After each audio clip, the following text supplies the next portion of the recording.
자, 갈라디아 2장 1절로 10절 교독하겠습니다. 14년 후에 내가 바나바와 함께 디도를 데리고 다시 예루살렘에 올라갔나니 올라가 내가 이방 가운데서 전파하는 복음을 그들에게 제시하되 유력한 자들에게 사사로이 한 것은 내가 다름질하는 것이나 다름질한 것이 헛되지 않게 하려 함이라. 그러나 나와 함께 있는 헬라인 디도까지 억지로 할례를 받게 하지 아니하였으니 이는 가만히 들어온 거짓 형제들 때문이라.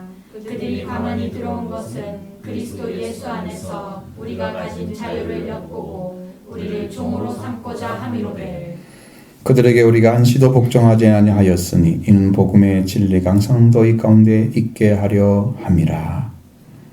유력하다는 이들 중에 본래 어떤 이들이든지 내게 상관이 없으며 하나님은 사람을 외모로 취하지 아니하시나니 저 유력한 이들은 내게 의무를 더하여 준 것이 없고 도리어 그들은 내가 무할례자에게 복음 전함을 맡은 것이 베드로가 할례자에게 맡은과 같은 것을 보았고 베드로에게 역사하사 그를 할례자의 사도로 삼으시니라. 또한 내게 역사하사 나를 이방인의 사도로 삼으셨느니라. 또 기둥같이 여기는 야고보와 게바와 요한도 내게 주신 은혜를 알므로 나와 바나바에게 친교의 악수를 하였으니 이는 우리는 이방인에게로 그들은 할례자에게로 가게 하려 함이라. 다만 우리에게 가난한 자들을 기억하도록 부탁하였으니 이것은 나도 본래부터 힘써 행하여 왔노라. 아멘. 여기에 나타나고 있는 또 다른 이야기들을 자기가 이제 사역지로 이제 움직여지는 그 부분이잖아요. 그런데 이제 이분이 3년 후에 게바를 방문하려고 예루살렘 올라갔다. 바로 안 갔죠. 아라비아로 갔다 다시 다메섹으로 돌아간 그 상태. 예루살렘도 안 가고 자기 친척들도 안 가고 아라비아 상황을 강연히 갔단 말이죠. 거기서 더 신앙에 대한 어떤 정리를 하는 작업이 있었다는 거예요. 왜냐하면 율법이나 복음에 대해서 정확히 알 수 있는 것은 자기는 율법은 너무 정확히 알겠지만 복음과 어떤 관계에 있는가를 정리를 해야 할 필요가 있기 때문에 그것은 그가 바로 복음을 전할 수가 없었던 이유 중에 하나. 왜냐하면 이건 갑자기 전혀 생각지 못한 새로운 신앙을 전파해 주셨기 때문에 익숙해졌던 율법에 대한 것들을 어떻게 정리를 해야 되는지에 대해서는 그도 많은 고민이 필요했던 거죠. 그런 시간들을 지금 가져야 되기 때문에 그래서 이제 아라비아 강야로 갔다가 다시 다메섹으로 돌아왔다고. 그리고 나서 이제 3년 후에 그것이 이제 3년이 걸렸는지 모르겠지만 그러니까 하여튼 예수를 만난 다음에 3년인지 거기 돌아와서 3년인지 모르겠지만 그건 성경에 그렇게 정확히 안 나오죠. 정확한 해석이 안 되고 어쨌든 3년 후에 다시 예루살렘 올라갔었다고 말씀하고 있잖아요. 게바를 만나려고 갔는데 15일 동안 거기에 머물러 있었는데 그런데 이제 게바를 만나지 못하고 주의 형제 야고보의 다른 사도를 보지 못했다. 그리고 다시 그 후에 수리아와 길리기아 지방으로 다시 내려왔을 때에 예루살렘이 아니죠. 다시 내려온 거예요. 수리아와 그러니까 시리아 지방, 길리기아 지방으로 내려왔을 때 그리스도 안에 있는 유대인 교회의 사람들이 얼굴로는 알지 못한 이름은 들었을 거 아니에요. 우리를 받게 하던 그가 이제 그 복음을 전한다. 이걸 가지고 그분들이 하나님께 영광을 돌렸다. 원래 하나님께서 바울에게 내셨던 복음이 예수 그리스도가 이루신 복음이잖아요. 그러니까 그것이 복음이 복음답게 드러나면 그 영광이 되는 거예요. 주님이 드러나서 구원을 시키는 그 영광이 되는 거예요. 복음의 역사가 성령과 권능을 통해서 하나님의 권능을 통해서 증거가 되면 영광이 되는 거예요. 그러니까 이 바울이 그걸 해주고 있단 말이에요. 하나님으로 예수 그리스도를 구주로 그리스도로 전하면서 복음이 전파되면서 구원 역사 일어나는 건 이거 하나님의 역사잖아요. 이거 복음이 복음다워졌죠. 그 위치를 찾았잖아요. 그 박해하던 그 사람이 그걸 전한다는 거. 이것은 여러분 정반대 길로 돌아왔은 거잖아요. 이쪽으로 가는 사람이 이쪽으로 간단 말이에요. 여기를 박해하고 죽이려고 했던 사람이, 그리고 그 박해하고 죽였던 사람이 자기가 갔던 그 길로 돌아서서 다시 복음의 길로 간다는 건 너무 놀라운 일이죠. 그 변화를 사람들은 얼마나 감격했을까. 그런 것을 우리가 바울의 간증을 통해서 보게 되고, 그리고 3년과 합쳐서 있는 숫자인지 아니면 14년이 후가 어떤 것인지 정확하게 하지만 이게 성경에서 굉장한 3년이 상당히 예루살렘 방문 후에 14년으로 보면은 최소한 그분은 복음을 전할 때 아마 17년 정도는 준비를 하고 복음을 전한 거예요. 그럼 만난 지 17년 만에 복음 전하기 쉽지 않죠? 그러니까 바로 예수 믿고 와가지고 은혜 받고 나서 신학 가가지고 그냥 바로 전사대 목사대 가지고 사람 이렇게 정확하지 않아요. 복음이 신학에서 배운 거 외에 뭐가 있어요? 자기한테 없잖아요. 그래서 부름이라는 것이 하나님의 부름을 열렸을 때는 거기에 복음을 넣어줘서 그 복음 때문에 내가 신학을 공부를 해야 된단 말이에요. 신학을 안 하면 목사 되는 길도 없고 교회를 맡아서 담임할 수 있는 길이 없잖아요. 그러면 성도를 길러낼 수가 없으니까 갈 수밖에 없는. 현재는 그렇단 말이에요. 예전에 신학교가 없었죠. 바울 같은 시대는 많은 사람들이 얘기합니다. 바울이 신학교 나왔냐고. 그런데 지금 제도하고 똑같냐고 생각하면 안 되잖아요. 그런 얘기는 하면 좀 이상한 거죠. 현대에 맞는 거 생각해야죠. 14년 후에 이제 내가 바나바와 함께 디도를 데리고 예루살렘 올라갔다. 여기 보면은 2절에 보면 계시를 따라 올라갔다 그렇게 써 있습니다. 그냥 간 게 아니고 만나라고 하나님께서 열어준 거예요. 그런 만남은 반드시 효과가 있습니다. 어떤 부분들이 유익이 있습니다. 그래서 관계가 제대로 조율되고 이방인의 복음과 유대인의 복음이 다르게 이해가 되는 것처럼 그것이 다 정리가 되고, 그리고 그 관계가 잘 됐기 때문에 이방인의 복음 전하는 것을 베드로나 이런 유대 히브리인들, 그러니까 이스라엘 사람이라 생각하는 그런 자들은 반대할 수 있잖아요. 근데 그들은 그 복음 전하고 나는 이방인의 복음 전하고, 그러니까 아무 문제가 안 된 거죠. 베드로한테 이방인의 복음 전하라, 이방인에 가서 복음 전하라 그러면 잘 안 될 거예요. 예수님이 부활하실 때도 이스라엘 회복되게 할 때가 이때입니까? 라고 물어봤던 사람들이잖아요. 그러니까 아직도 이스라엘 민족 안에 이걸 가지고 있는 사람들이잖아요. 이 안에만 카테고리가 너무 좁아서 그런 사람들이 이방인의 복음을 전한다 그러면 이건요 율법을 어긴 것처럼 느껴질지 몰라요. 성령이 충만한데 이걸 깨트리지 못하면 이게 안 되는 거예요. 근데 바울은 유대인들도 가능하고 이방인도 가능한 거예요. 이게 큰 그릇이죠. 이스라엘과 이방 왕들에게 고난을 받기 위해서 택한 그릇이라고 한 말씀이 그래서 있는 거예요. 확실하게 그 일을 했어요.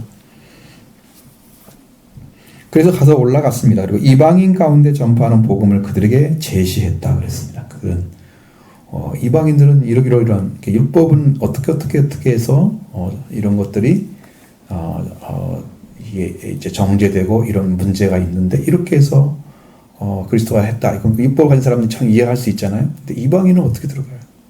율법이 없잖아요. 설명 자체가 힘든 거예요. 그들에게 복음 제시하는 것은 율법을 제시하면 안 되는 거예요. 그들이 어떻게 해서 죄가 되는지를 알려줘야 되죠. 어떻게 구원하시는지 알려줘야 되죠.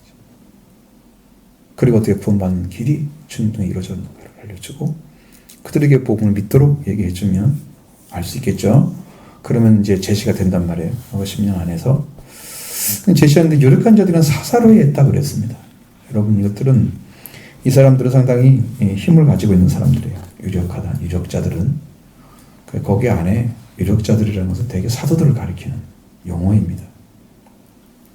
그러니까 이 사도들이 가지고 있는 그 사도권에 대해서 하나님께서 이제 우리가 용어상으로도 아포스톨로스라는 단어, 사도라는 것이 보내심을 받은 자라는 뜻입니다. 그러니까 누군가는 보내고 자기는 간 사람이에요.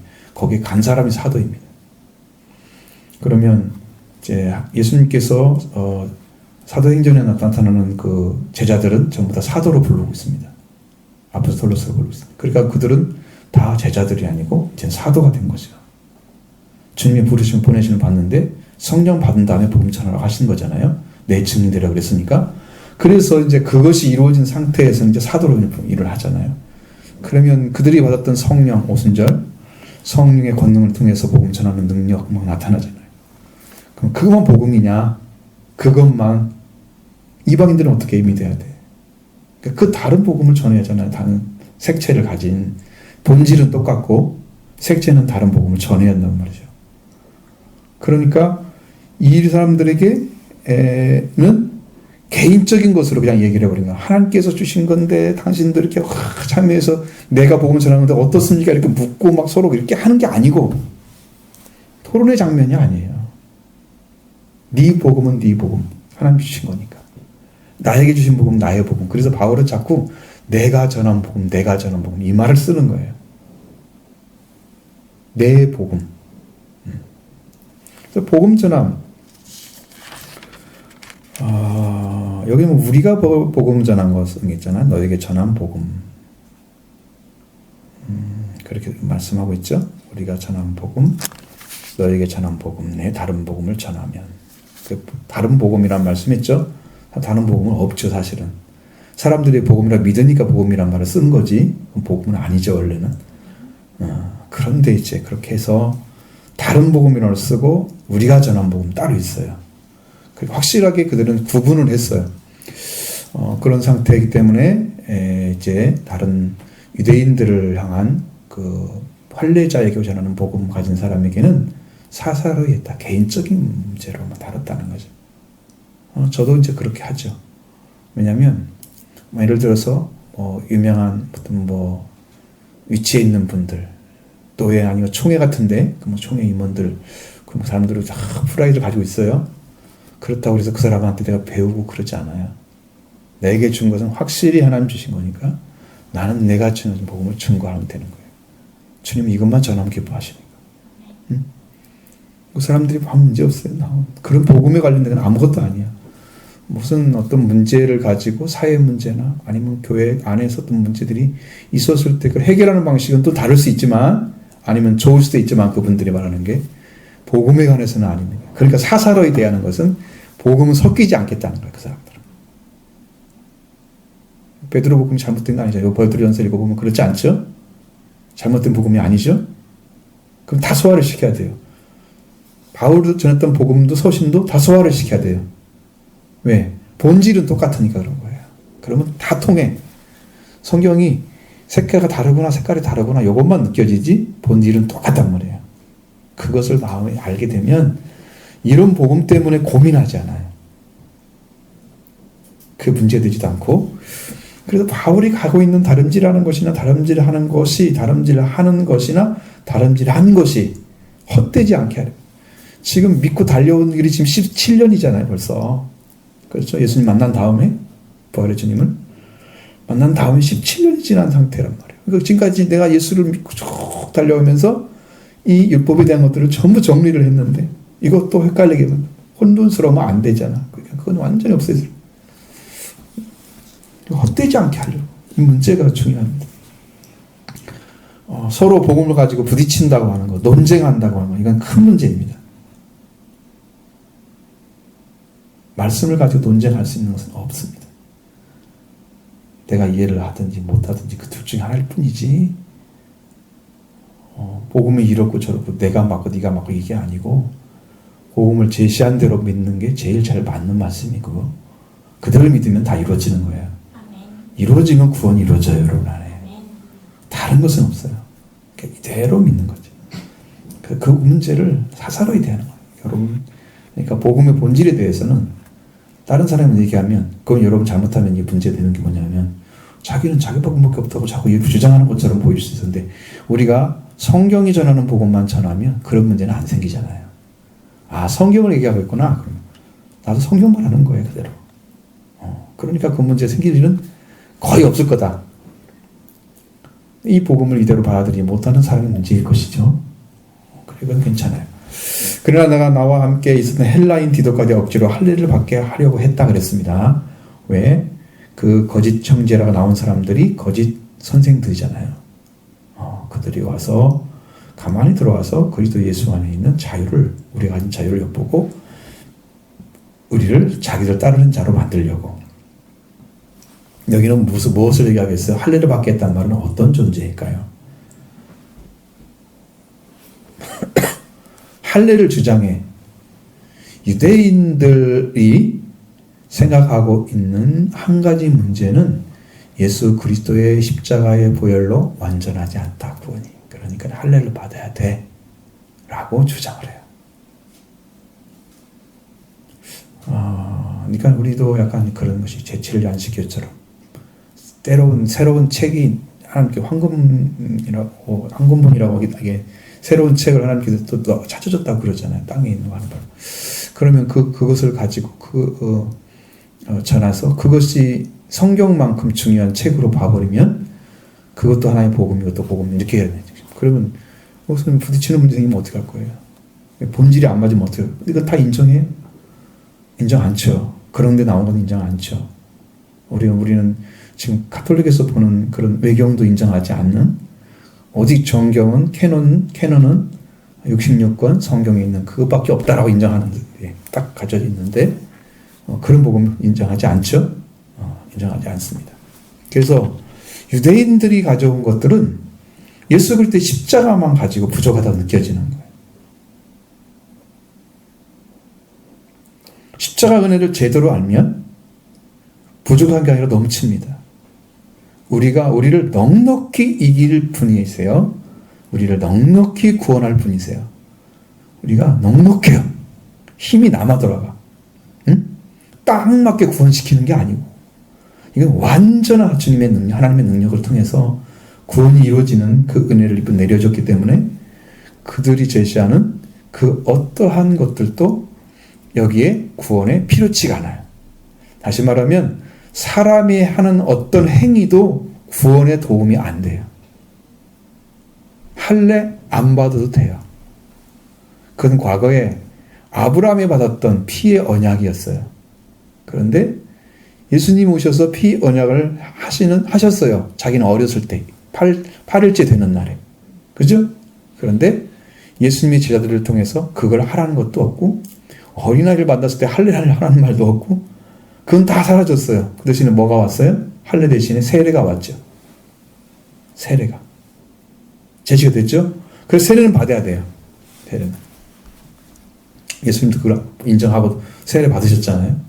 그러니까 그것을 받아야 되는데 할례는 안 해요. 필요가 없어요. 왜? 신약 시대에서 만들어진 예수님이 할례를 통해서, 아니 세례를 통해서 이렇게 그리스도가 하나님의 성령을 받고 복음이 사역이 시작된 그 역사를 이루셨기 때문에 그게 필요했던 것이죠. 근데 오늘도 여러분, 예수님은 죄가 없기 때문에 세례를 받게 되면 성령이 내려오시잖아요. 우리는 죄가 있기 때문에 예수 그리스도를 만나서 속죄를 받아야 돼요.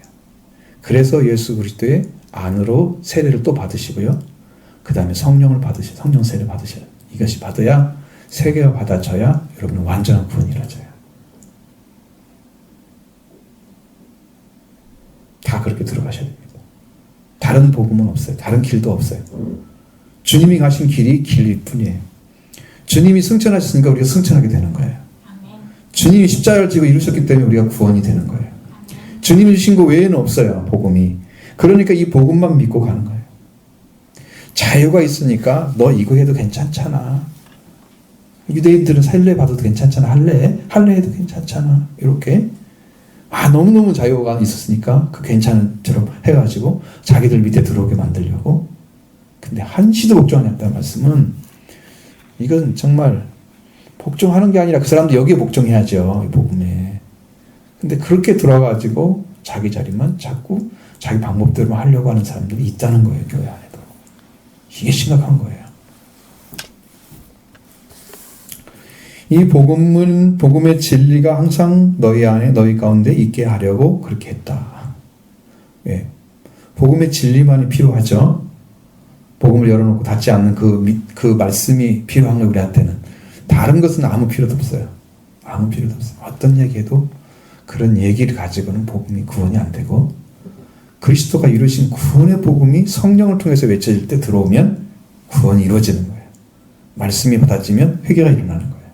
거기서 속죄도 오게 되는 거고, 성령 받게 되는 거고. 그 길밖에 없어요. 그러니까 다른 것은 다 이해되고 없어도 됩니다. 그래서 그 복음의 진리가 항상 우리 가운데 있어야만 되냐. 그건 복종하냐는 것을 이야기를 해놓았습니다. 그 다음에 유력한 이들 중에서 왜 그렇게 자기가 사사롭게 했느냐라는 설명을 또 하고 있습니다. 여러분, 저도 이제 그런 것들을 잘 하니까 복음에 대한 것들은 정확히 이해를 했으니까. 자, 유력하다는 자들 중에 유력한 자들은 내게 의무를 더해준 것이 없다고 말씀하고 있잖아요. 의무를 준 적이 없다. 그러면 유력한 자들은 자기들도 복음을 전하라고 보냄받은 사람들이지, 유력한 자들이 바울한테 이렇게 복음을 전하라, 그걸 해준 사람이 아니란 말이죠. 그렇게 복음을 제시한 분들이 아니야. 그러니까 그들은 이제 바울이 얼마큼 자유가 있느냐면, 본래 어떤 이들은 내게 상관이 없으며 사람들 관계를 인간적으로 맺지는 않는다는 거예요. 어떤 사람은 인간편이 너무 서가지고, 저 사람도 도와야 되고, 이 사람도 도와야 되고, 막 정신이 없잖아? 이렇게 생각하는 사람도 있죠? 근데 바울의 생각은, 어떤 사람들이 나와 상관이 없는 상태로 시작이 그렇게 되는 거예요. 만약에 이제 진짜, 자기 부모가 봤을 때, 바울의 부모가 봤을 때는, 너는 그렇게 큰일을 하면서 부모한테 상의 한마디도 안 하니? 이렇게 할 수 있잖아요? 부모도 상관없이 갔어요.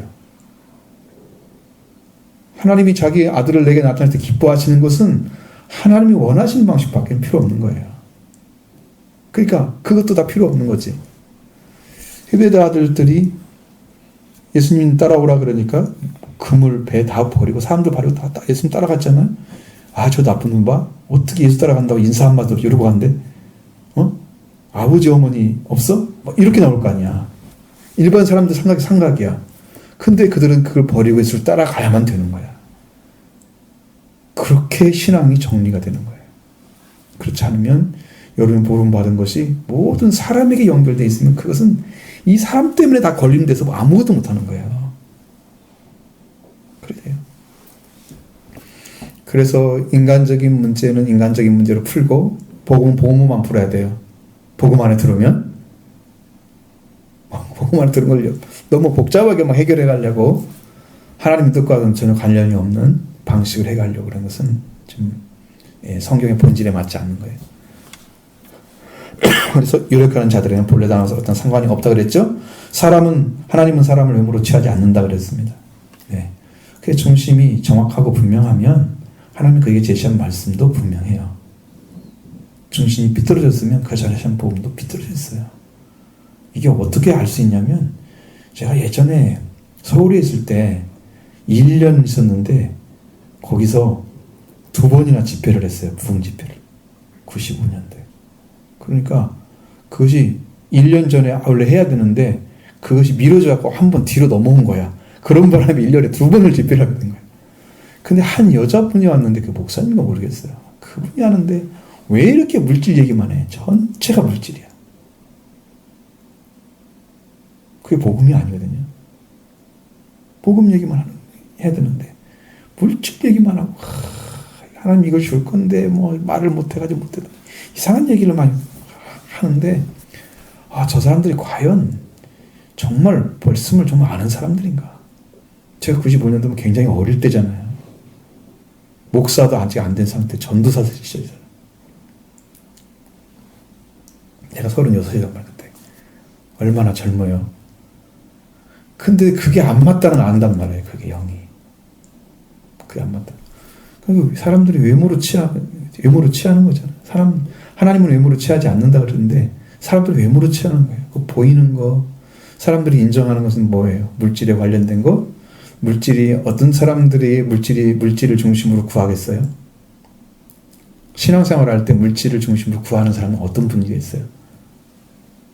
육적인 신앙 가진 사람들 대부분이에요.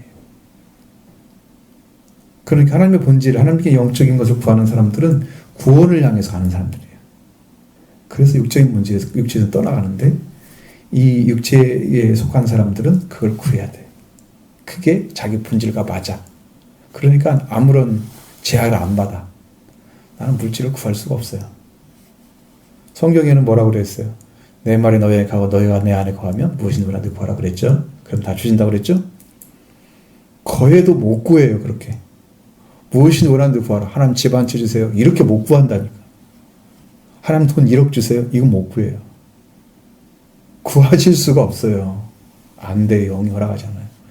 그러니까 그런 영적인 사람들이 아닌 사람들이 그냥 교회를 끌고 다니면서 사람들한테 물질이 복이라는 걸 자꾸 강조하고, 그 전에 있었던 그 목사님 상당히 유명한 분이었어요.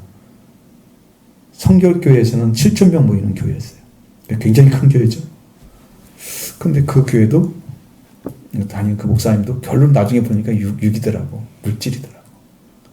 그러니 이런 좀 영적인 위치에 있던 사람들이 그런 것을 전하고 있으니 교회가 물질화될 수밖에 없잖아요. 다 썩었어요. 물질은 만몬이 중심이고 하나님 중심이 아닌 거예요. 세상의 재물이 중심인 거죠. 그러니까 우리는 그런 걸 구하지 않고 하나님이 중심을 보고 우리를 향해서 네가 필요한 존재로, 내가 너에게 하나님을 향한 중심을 가지고 네가 온전한 믿음을 가졌구나 인정할 수 있는 그런 믿음을 가지고 있어야 된단 말이에요. 하나님은 중심을 보시기 때문에. 저는 여기 다 자유가 있으니까 두 가지 다 바울같이 이런 부분이 있어요. 그러니까 붙들림받지 않고 또 물질화되지도 않고 중심을 세우려고 하는 것. 이런 것은 좀 많이 다른 것 같아요. 많이 부족하지만 그러니까 유력한 자들이 자기한테 의무를 더해준 것이 없고 도리어 그들은 내가 무할례자에게로 복음을 전을 맡은 것이 베드로가 할례자에게 맡은 것과 같은 것을 보았고. 자, 이제 복음이 정리됐죠. 오히려 그 복음이 서로 방해되고 의무를 더해주고 이런 것이 아니고 무할례자에 전한 복음을 나는 가지고 있는 것처럼 베드로가 할례자의 복음을 같이 보았고 서로 같은 자리에서 전혀 네 복음과 내가 전하는 것들은 전혀 서로 대립된 관계가 아니다 라는 것이 확인된 거예요. 여기서 그렇게 왔고 베드로 역사하셔서 갈릴리의 보살에서 사도를 삼으신 이가 서로 삼으신 이가 또한 내 역사하서 나를 이방인 사도로 삼으셨느니라. 자, 이제 사도권에 대한 이야기가 마무리가 되는 거예요. 처음에는 만난 것부터 나왔죠.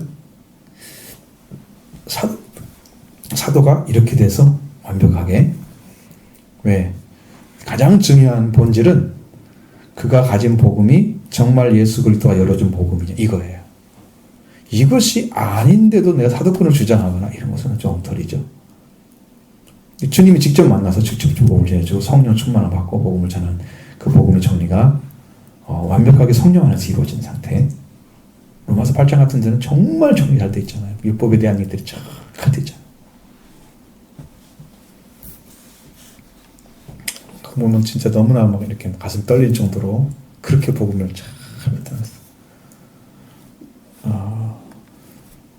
이제 그래서 이방인의 사도로 세우심 받은 사도 바울 자체가 하나님의 보내심을 받은 자인 것을 정확하게 알았어요. 그리고 그를 또 인정을 했어요. 그래서 예수 그리스도의 직접 사도권을 받았던 사람들, 그런 사도들과 바울이 전혀 뒤처지지 않는다는 것. 복음의 본질이 있기 때문에, 하나님 주신 것들이기 때문에. 그래서 사도가 전한 복음이나 사도가 쓴 서신들도 다 성경 안에 들어있는 거죠. 그가 사도가 아니라면 복음이기 잘할 수 없죠. 여기다 이렇게 많은 성경을 자기가 쓴 걸 다 하나님 말씀처럼 집어넣으면 이상하잖아요. 저 인간의 글인데, 인간의 말인데 안 되죠. 그리고 그가 쓴 복음 계시와 받아가지고 우리가 그걸로 그 말씀 믿고 구원이 와요 그랬는데 구원이 안 와요 맞거든요. 하나님 주신 것이 아닌데 그걸 믿고 어떻게 구원 받을 수 없잖아요. 근데 그 유명한 사람들은 다 그걸 믿고 구원을 받았단 말이에요. 루터도 마찬가지. 성 어거스틴도 마찬가지. 그 유명한 분들은 다 성경의 로마서를 읽고 다 체험을 했어요. 그 구원받았어요. 그렇게 복음이 완전히 제시되어 있는데 성경이 아니라 이 사도권이 분명해요. 우리는 그게 믿고 있죠. 믿고 있습니다. 또 기둥과 같이 여기는 야고보와 게바와 요한도 내게 주신 은혜를 알므로 나와 바나바에게 친교의 악수를 하였다. 얘기했습니다. 그러니까 여기가 야고보는 사도가 아니지요. 여기서는 성경에 꼭 하여튼 이 주님의 형제라고 말 쓰고 그 다음에 기둥같이 여긴다는 말을 꼭 써요. 거기서는 유대인이면서 크리스찬인 거죠. 근데 예수님께 직접 가르침 받지 않았잖아요. 그런데 지도자로 세워져 있단 말이에요. 그러니까 기둥같이 여기는, 사도란 말은 쓸 수는 없고 기둥같이 여기는 그런 야고보. 그 다음에 게바, 그런 아람어로 게바, 베드로라는 말이잖아요. 베트로스, 요한. 그리고 그들이 다 이제 바울이 주신 은혜를 다 알았기 때문에 나와 바나바에게 친교 악수를 했다. 네. 서로가 좋은 관계 안에서 복음을 확인했기 때문에 그들은 하나님께서 보내신 방향이 유대인과 이방인으로 다른 것뿐이지 그들이 서로 관계가 깨졌기 때문에 찢어지는 것이 아니잖아요. 그렇기 때문에 친교 악수가 가능한 거죠. 그게 친교를 악수를 해야 돼요. 복음을 가진 자들은 그런 악수를 해야 돼요. 그래서 우리는 이방인에게로 그리고 그들은 할례자로 가게 하려 합니다. 이미 다 구분됐어요. 바울 안에서도 구분이 되어져 있고 그들도 그렇게 인정을 했고 바울도 그렇게 인정을 했고 그러니까 서로 이해하는 것이 영적인 부분을 다 알고 있잖아요. 여러분 그 통역을 하고 방언을 하고 이런 것들 있잖아요. 계시가 오게 되면요. 방언 통역을 열심히 하다가 막 통역하다가 계시가 오게 되면 그 방언과 방언 통역이 딱 그쳐야 되고요. 계시가 먼저 말을 해줘야 돼요. 고린도전서 14장에 넘어가면 그런 얘기들이 나와요. 그러니까 하나님은 질서의 하나님이잖아요. 한쪽에는 예언하고 있고 한쪽에는 막 방언 통역 방언하고 있고 막 이렇게 해서 질서가 없이 막 이게 아니고 예언이 오게 되면 다른 것들은 다 그쳐줘야 돼요. 질서가 있어야 돼요. 영적인 부분 다 그 질서가 있어요. 근데 혼란스러운 사람들은 내 걸 주장하는 할 수 있는 그건 문제가 심각한 거예요. 영적인 거 하나님께 받은 게 아니고 자기가 주장하고 있는 거란 말이에요. 그렇지 않게 하기 위해서 하나님 그 질서를 만드셨잖아요. 평화의 하나님이시고 화평의 하나님이시고 여기도 친교를 악수를 해서 여기도 복음 제시하는데 동일하게 그를 하나님이신 것을 보여줬어요. 전혀 이질적인 것이 아닌 거죠. 하나인 거죠. 자, 그런데 이제 이들이 주장했던 것처럼 가난한 자들에게 아들을 기억하라고 하는 것을 부탁을 했다.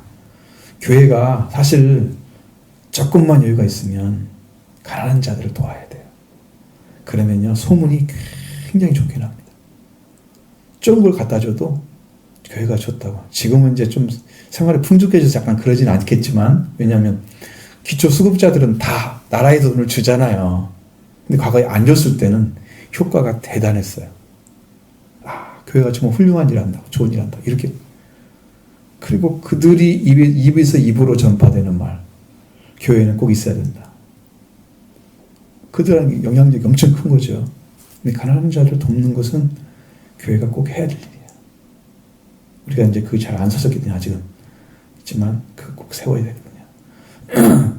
지역에 아닌 사람도 도울 수 있지만 지역 있는 사람 돕는 게 훨씬 효과적이에요.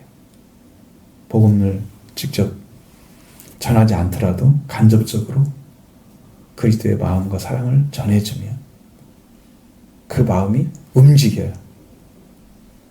조금씩 움직여요. 첫 번째 갔을 때보다 두 번 더 움직이고 감사함이 더 많이 생기니까 그 교회를 어떤 교회인가 알고 싶기도 하고 그런 어떤 사랑에 대한 것들을 받고 싶기도 하고 그런 것이 있을 거예요. 그러면 도움이 되잖아요. 서로. 이걸 부탁을 했는데 바울도 그걸 하고 있대잖아, 지금도. 그러니까 교회는 정말 가난한 자들에게 이 말씀도 전해야 되지만 가난한 자들에게 도움을 주는 것도 해야 돼요. 이게 육적인 일이 아니에요. 왜? 그걸 줌으로써 사람의 마음을 사게 되잖아요. 그럼 그 영혼도 살 수 있어요. 하나님 믿게 돼서. 그러니까 이게 영적인 일이죠. 시작은 육적인 일처럼 보이지만 그 일이 잘 되면 영적 노정, 영혼도 구원하는 그런 사역으로 발전하게 돼요. 우리나라에서 유명한 목사님 중에 한 분은 바포 목사이잖아요. 바포. 지금은 이제 한참 시간이 지났으니까 그거 너무 정착이 잘 돼가지고 어마어마하게 커졌어요. 거기가. 네. 그때는 정말 배고픈 사람이 많았기 때문에 그 밥을 한 끼 갖다 주는 것에 그 사람들이 그렇게 고마웠어. 그래서 교회에 오는 거야, 그 사람들이. 그러다 보니까 교회를 다니게 된 거야, 이제. 가난한 사람도 오고, 심지어는 그냥 그 창녀촌에 있던 사람들도 오고, 하나도 안 가리고 막 다 주는 거야. 그러니까 그것을 보고 이제 제시가 제대로 됐으면 다 구원이 됐겠죠. 그거는 그 다음의 문제야. 여기 오는 것은 이제 그 중요한 그 매체가 되어진 역할이었고, 이것이 영적으로 끝나지 않고 육적으로 끝나면 아무 의미가 없는 거죠. 그 영적인 일이 돼야 된다 이 말이야. 그래서 영적인 일을 연결하죠. 그래서 이렇게 해서 우리도 이런 삶을 살아주는 것도 필요하죠. 그렇습니다. 우리는 이제 사도권에 대한 얘기는 이제 더 이상 끄집어낼 필요는 없어요. 왜? 사도라고 인정하니까.